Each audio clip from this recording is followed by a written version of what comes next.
From the book Zen Mind, Beginner's Mind, Little Talk by Shunryu Suzuki, page 127, entitled Beyond Consciousness. We should establish our practice where there is no practice or enlightenment. As long as we practice Zen, in the area where there is practice and enlightenment, there's no chance to make perfect peace for ourselves. In other words, we must firmly believe in our true nature. Our true nature is beyond our conscious experience. It's only in our conscious experience that we find practice and enlightenment, or good and bad. But whether or not we have experience of our true nature, what exists there beyond consciousness actually exists. And it is there that we have to establish the foundation of our practice. Even to have a good thing in your mind is not so good. Buddha sometimes said, "You should be like this. You ought not to be like that." But to have what he says in your mind is not so good. It's a kind of burden for you.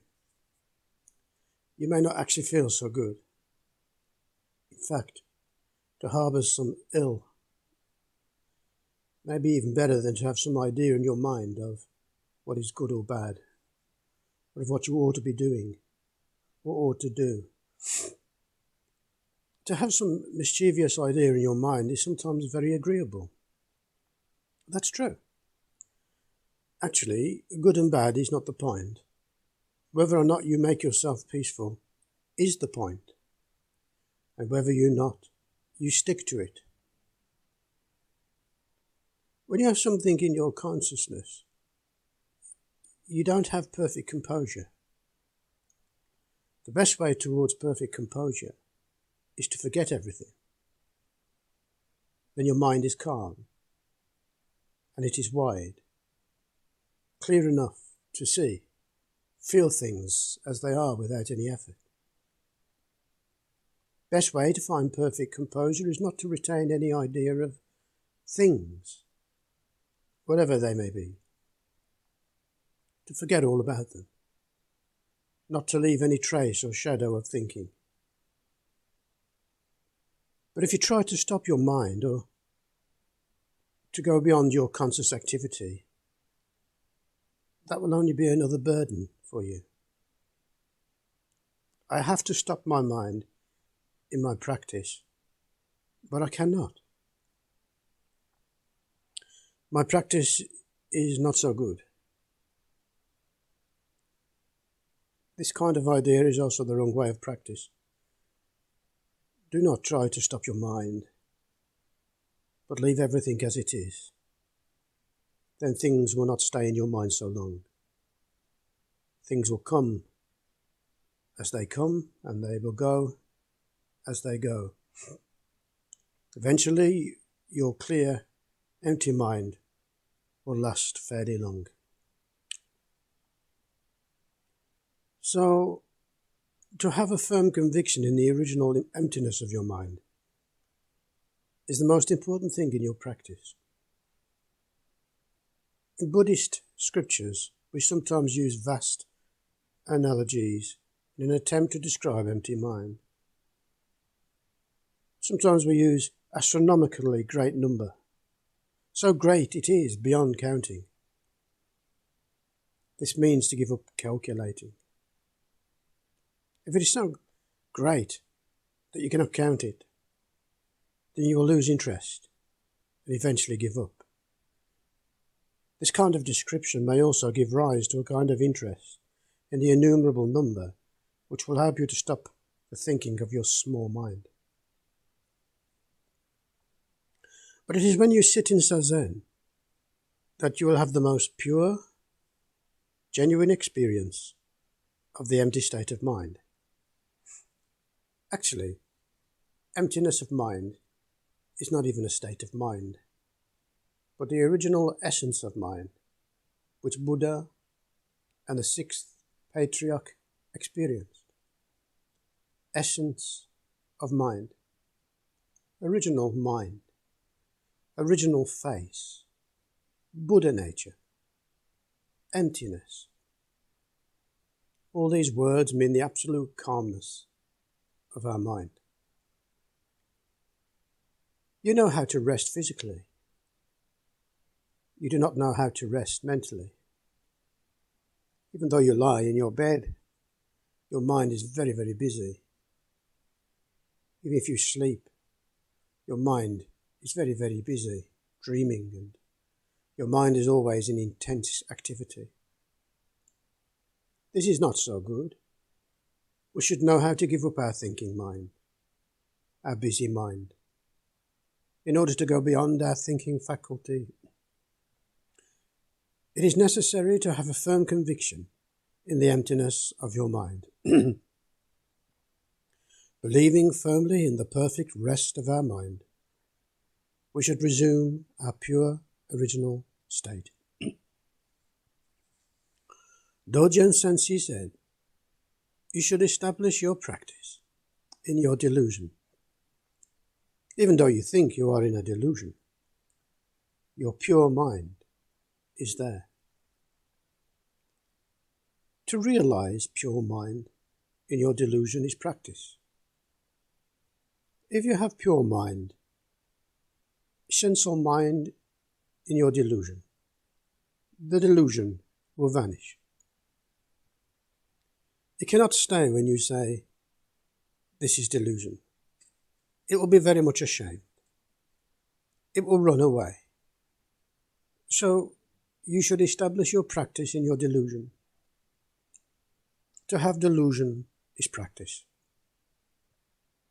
This is to attain enlightenment before you realize it. Even though you do not realize it, you have it. So when you say, this is delusion, that is actually enlightenment itself.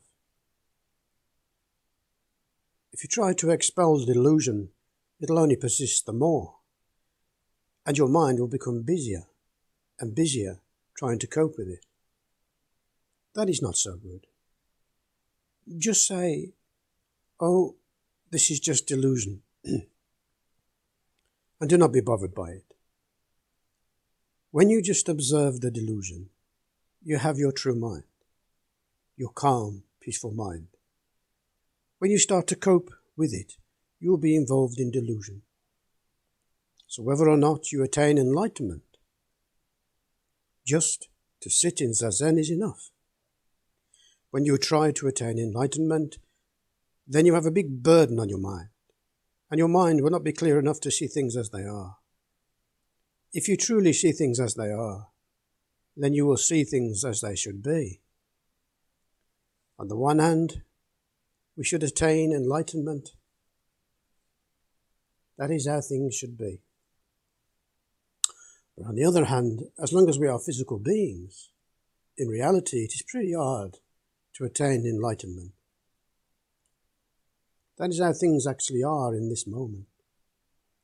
But if we start to sit, both sides of our nature will be brought up, and we'll see things, both as they are and as they should be. Because we're not good right now.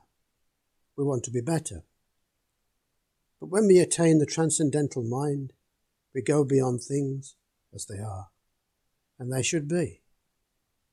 In the emptiness of the original mind, they are one, and there we find our perfect composure. Usually, religion develops itself in the realm of consciousness, seeking to perfect its organization, building beautiful buildings, creating music, evolving a philosophy. These are religious activities in the conscious world, but Buddhism emphasizes the world of unconsciousness. Best way to develop Buddhism is to sit in Zazen. Just to sit, with a firm conviction in our true nature. This way is much better than to read books or study the philosophy of Buddhism. Of course, it is necessary to study the philosophy. They'll strengthen your conviction. Buddhist philosophy is so universal and logical that it's not just a philosophy of Buddhism, but of life itself. The purpose of Buddhist teaching is to point to life itself, existing beyond consciousness in our pure original mind. All Buddhist practices were built up to protect the true teaching, not to propagate Buddhism in some wonderful mystic way. So when we discuss religion, it should be in the most common and universal way. We should not try to propagate our way by wonderful philosophical thought. Some ways. Buddhism is rather polemical, with some feeling of controversy, because the Buddhist must protect his way from mystic or magical interpretations of religion. But philosophical discussion will not be the best way to understand Buddhism. If you want to be a sincere Buddhist, the best way is to sit. We are very fortunate to have a place to sit in this way. And I want you to have a firm, wide, imperturbable conviction in your Zazen of just sitting. Just to sit. That is enough. Thank you.